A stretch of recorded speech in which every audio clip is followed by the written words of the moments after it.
Kenapa Kasian harus dia. mundur Bang? Kata Bang Rasman tadi masih aman-aman Iya, saja karena sepertinya begini ini. yang saya bilang, mulai dari Sambo, Teddy Minahasa, sampai detik ini proses kemudian terjadi yang kita cerita. Saya dengan Mas Rianto ini sering ketemu karena bicara tentang polisi yang bermasalah loh. Oke. Orang lupa ya bahwa tindakan kepolisian di lapangan tidak melulu menjadi kesalahan seorang Kapolri. Beri rasa keadilan bagi keluarga korban. Yang pertama itu bersama menjamin keselamatan dan keamanan rakyat.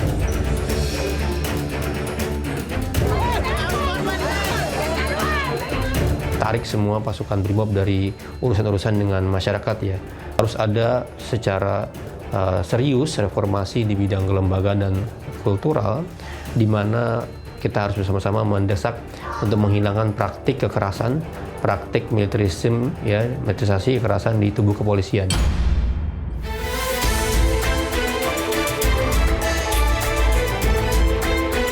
Ada prinsip yang berlaku pada polisi di seluruh dunia, namanya diskresi.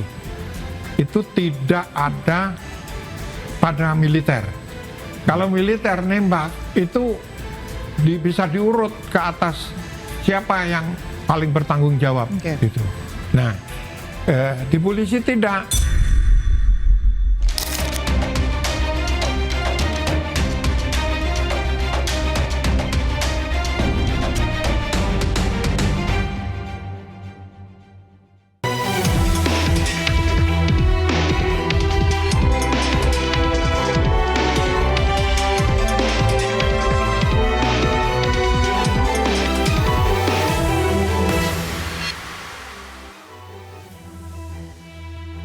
Pemirsa, serangkaian kasus yang menjerat anggota Polri kembali terjadi. Mulai dari kekerasan, penganiayaan, hingga narkoba.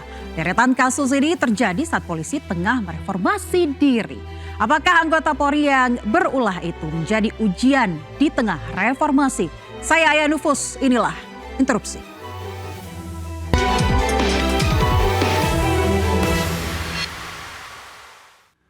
Pemirsa sudah bergabung di Studio Interupsi pada malam hari ini. Saya akan langsung perkenalkan ada Ketua Badan Pengurus Indonesia Risk Center, Bang Julius Ibrani. Terima kasih sudah hadir di Studio Interupsi, Bang. Dan juga sudah ada praktisi hukum Bang Saur Siagian yang malam ini hitam-hitam nih keduanya.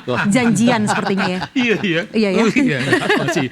Bukan lagi berkabung tapi ya. Bukan lagi berkabung. Oke, baik. Di sebelah kanan saya sudah ada praktisi hukum juga ada Bang Rasman Nasution. Terima kasih Bang sudah bergabung. Selamat malam, assalamualaikum warahmatullahi wabarakatuh. Waalaikumsalam. Dan juga sudah ada penasihat ahli Kapolri Bapak Arianto Sutadi. Terima kasih Bapak sudah hadir. Terima kasih Mbak. Baik, sebelum kita mulai saya ingin mengingatkan kepada seluruh narasumber bahwa rules di Studio Interupsi adalah Anda boleh adu gagasan, boleh adu argumen, tapi pastikan Anda katakan interupsi. Baik, saya ke Bang Julius Ibrani dulu deh. Yes. Bang, ini masih awal tahun 2026. Kalau dihitung-hitung sudah ada sekitar 5 kasus anggota Polri yang dinilai mencoreng institusi Polri. Pendapat Anda seperti apa? Apa sebenarnya akar masalah? Tentu kalau kita bicara akar masalah ini kaitannya juga dengan fungsi Polri itu sendiri ya. Kita nggak bisa pungkiri bahwa 16 plus fungsi Polri berdasarkan konstitusi dan kewenangan itu artinya setiap hari dia berada di sekitar kita di seluruh aspek yang artinya juga potensi kesalahan, kegagalan kinerja, temuan masyarakat, sorotan publik itu pasti ada di seluruh titik, nggak cuma 5. Kalau mau kita ungkit, setiap hari masyarakat menghadapi itu. Nah pertanyaannya, kenapa mesti terjadi?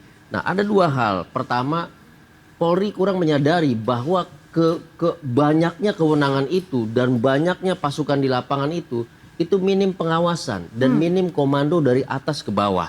Sehingga apa?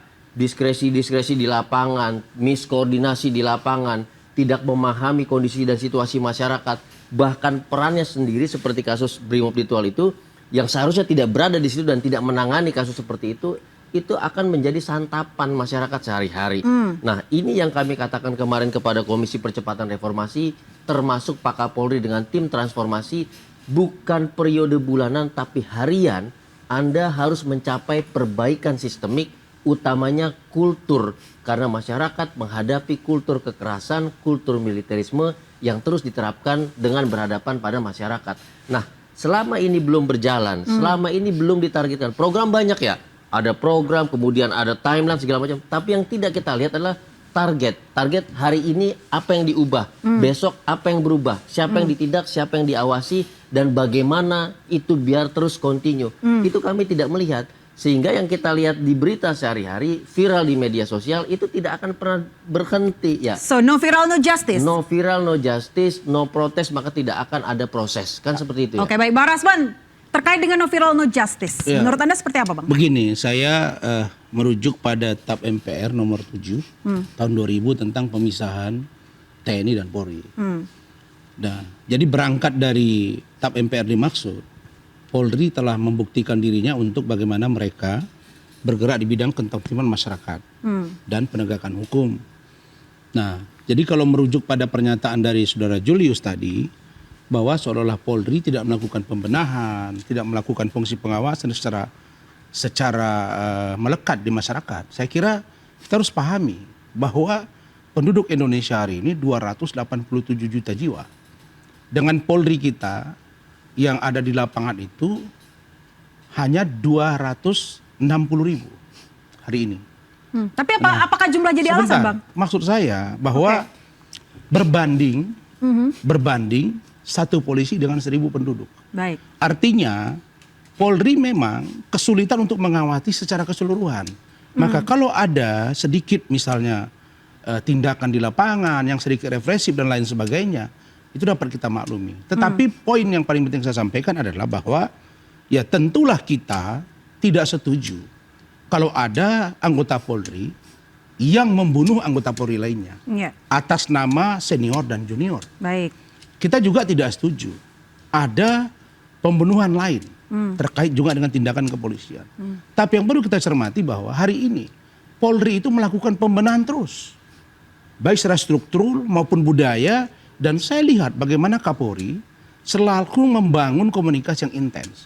Kalau boleh saya bilang dalam sebulan itu bisa berapa kali rapat Zoom dengan semua Kapolres seluruh Indonesia. Artinya memang Kapolri sedang berupaya dan jajaran agar semua upaya penegakan hukum dengan fungsi triberatanya itu pelayanan, mengayomi, melayani, melindungi itu tetap terlaksana. Nah, kita juga tidak bisa serta-merta mengatakan bahwa yang terjadi hari ini menjadi tolak ukur bagi ketidakberhasilan Polri.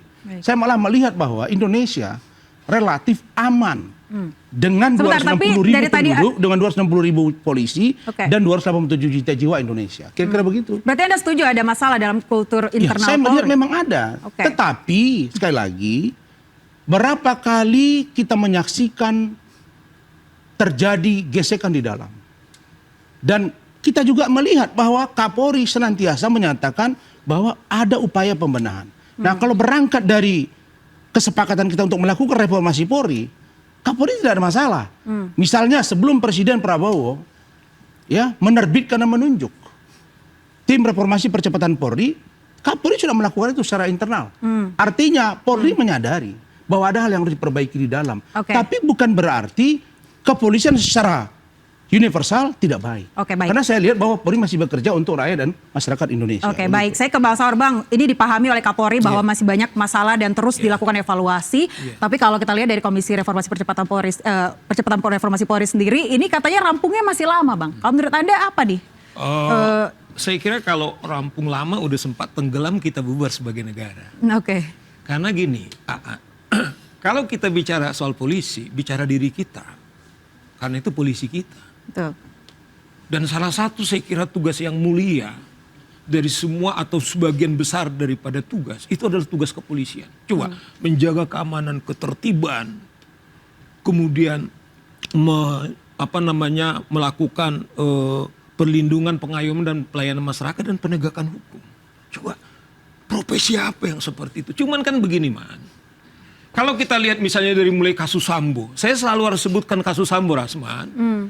Bayangkan ini adalah polisinya polisi yang simbol ketertiban daripada polisi. Salah satu yang dihukum seumur hidup. Kenapa bagi kita berangkat dari sini? Artinya adalah harus kita jujur.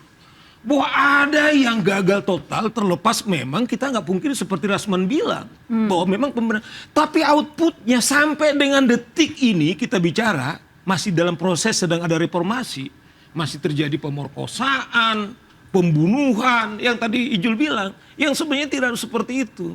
Nah oleh karena itu menurut saya begini, belum lagi misalnya gini, saya Sigit ini sahabat saya komunikasi sama dia.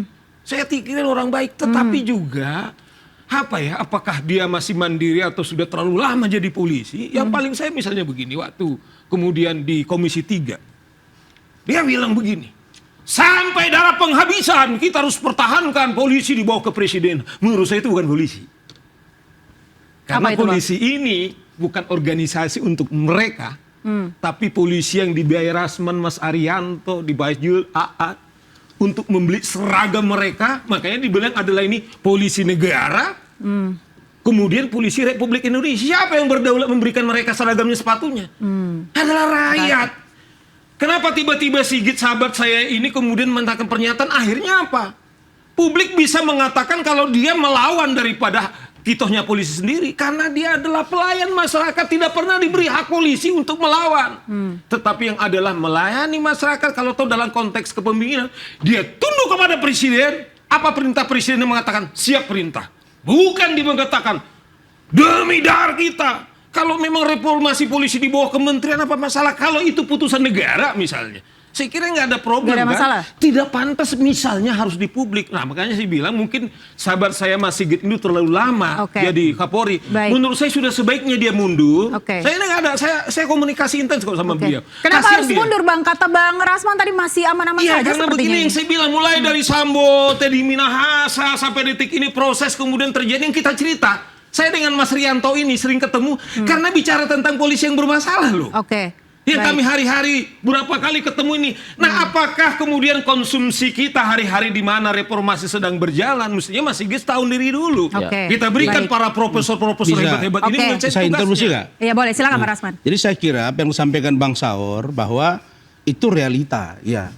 Tapi orang lupa ya bahwa tindakan kepolisian di lapangan tidak melulu menjadi kesalahan seorang Kapolri. Kalau boleh saya jujur Bang Saur. Iya. Berapa sebulan yang lalu Ketua Pengadilan Negeri Depok, Wakil Ketua PN Depok ditangkap. Artinya perlu reformasi di lembaga penegakan hukum. Betul. Apakah Betul, benar. polisi, jaksa, bahkan KPK dan pengadilan? Iya, Nah, betul. saya hanya mau lihat begini. Betul. Orang selalu mempersoalkan kok Pak Kapolri ini sudah terlalu lama gitu. Iya. Padahal banyak juga pejabat yang lain sudah lama, kira-kira begitu Bang. Nah, yang saya mau katakan bahwa Bisa saya memang interupsi benar dikit sama Rasman? ada persoalan Ya, sebentar ya, dengan Bang. Ferdi Sambo, Iya. Teddy Minahasa, dan bahkan ada yang lain. Tapi tidak satu pun. Nah, ini yang saya lihat dari seorang Listio Sigit. Iya. Tidak satu pun dari kasus dimaksud yang melibatkan dia gitu Bang. Oke. Jadi menurut saya sangat tidak tepat kalau semua diarahkan kepada dia. Tetapi dia sudah mengatakan bahwa saya siap kalau memang perintah presiden, saya akan siap. Yang dia Oke, katakan di baik. DPR itu Baik, kan begini. gini. Bentar Bang. Yang disampaikan di DPR itu ada. Itu kan di DPR Bang, bukan depan Oke, presiden Bang. oke. Di DPR banyak orang yang bertanya kepada beliau melalui Iya. chat WA, telepon. Iya. Maka dia buat penegasan Iya. bahwa Polri lebih ideal di bawah presiden. Iya. Salah satu poin pernyataan dari seorang Kapolri mengatakan bahwa akan mengalami atau membuat lebih lemahnya, ya, Oke. akan melemahkan pemerintahan. Oke, Dalam tahan hal dulu. ini Silakan, presiden. Bang Kesana Saur. Bang. Apa-apa, Jadi tahan, kan apa-apa, tidak Bang. tunduk kepada presiden, Saya terus tunduk terang. kepada Kita dengarkan dulu. presiden. Saya dalam renungan saya salah satu orang yang paling saya hargai malam ini nggak sekedar itu Rasman. Oke.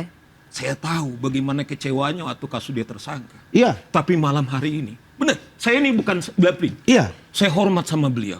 Dan saya kira sikap-sikap seperti Rasman ini kita hargai, bahwa dia adalah melihat persepsinya dari situ. Dan saya kemudian tidak bantah soal itu. Iya. Man, masalahnya begini. Sigit juga menambahkan, kalau saya diberikan kementerian menteri ini, nggak lebih baik saya jadi petani. Enggak, Man. Kalau dia masih jadi polisi aktif, nggak ada dia pilihan dia. Hanya siap perintah presiden apa, tidak bisa dibilang, saya tidak akan bisa jadi Baik. petani.